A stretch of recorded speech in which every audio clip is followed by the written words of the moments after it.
મારી એક જ ચર્ચા છે કે છોકરાને સવારની નિહાળે છે તે બપોરની રહે.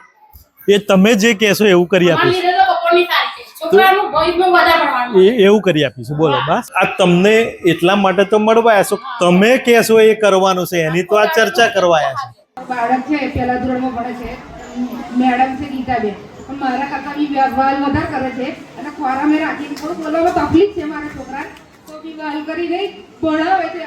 અહીંયા 11 થી 5 બેસું છું, પણ કોઈ બી સ્કૂલ ચાવડા પૂરા થયા 5 સ્કૂલ છે, બધા ના પડે કે બેસવાનું નહીં બેસ તમારે.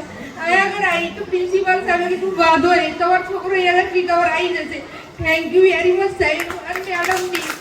પણ નહીં સાહેબ એટલા બધું એનું ધ્યાન આપે છે મારા છોકરાનું. એ સેજ પણ એવો બીમાર હોય છે તો તૈયારી ફોન કરીને ઘરે જણાવી દે છે કે તમારો છોકરો બીમાર છે, એ થોડું ભણવામાં એ છે તો એ સાહેબ એટલું બધું સહાયતા આપે છે તેમનું ખૂબ ખૂબ ધન્યવાદ આભારી કહું છું કે એ કન્યા શાળા और કુમાર શાળા 12 સુધી થઈ જાય તો છોકરાની જિંદગી બની જાય. હું આવી નથી. આપણા રણવીર સાહેબ પોતાના બાપના ફરજ નિભાવી ફરજમાં રણવીર સાહેબ તો નહીં બધા સારી રીતે ભણાવી છોકરાને કંઈ બી થયું હોય તો ઘરે સુધી પહોંચાડે છે. અહીંયાનો શિક્ષક મિત્રોનો સ્વભાવ બહુ સરસ છે.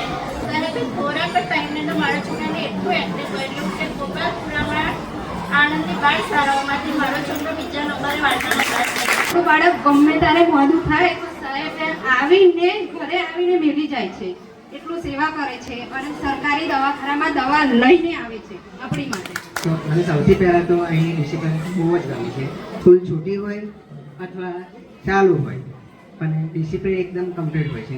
સ્કૂલ છૂટ્યા પછી પણ તમે જોજો કે સ્કૂલમાં બાળકો વ્યવસ્થિત રીતે ઘરે જતા હોય છે.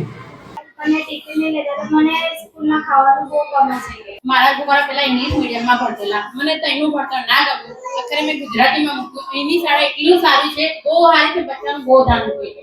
અને છોકરા મારા અહીંથી આગળ વધ્યા છે, હરેકમાં નંબર લાવે છે. અને એને સાહેબ પ્રિન્સિપલ જે બધા છે બહુ સારા છે, એમનું સ્વભાવ બી બહુ સારું છે. આપણા છોકરાને બધું થાય આપણા કરતા વધારે ચિંતા એ લોકો હોય. રોજ સારા છે એમ અને બધા સાહેબો અને બધા સાહેબો સારા છે એમ. દરેક બાળકનું ધ્યાન રાખવું, વ્યક્તિગત ધ્યાન રાખવું એ દરેક શિક્ષકની ફરજ છે. વર્ગમાં બાળક હોય તો દરેક બાળકને મનમાં શું ચાલી રહ્યું છે, એનું વર્તન કેવું છે એ દરેક શિક્ષકને ખ્યાલ આવી જ જાય. અને એ દરેક શિક્ષકની રજે રજની માહિતી રાખવી એ શિક્ષકની ફરજ છે.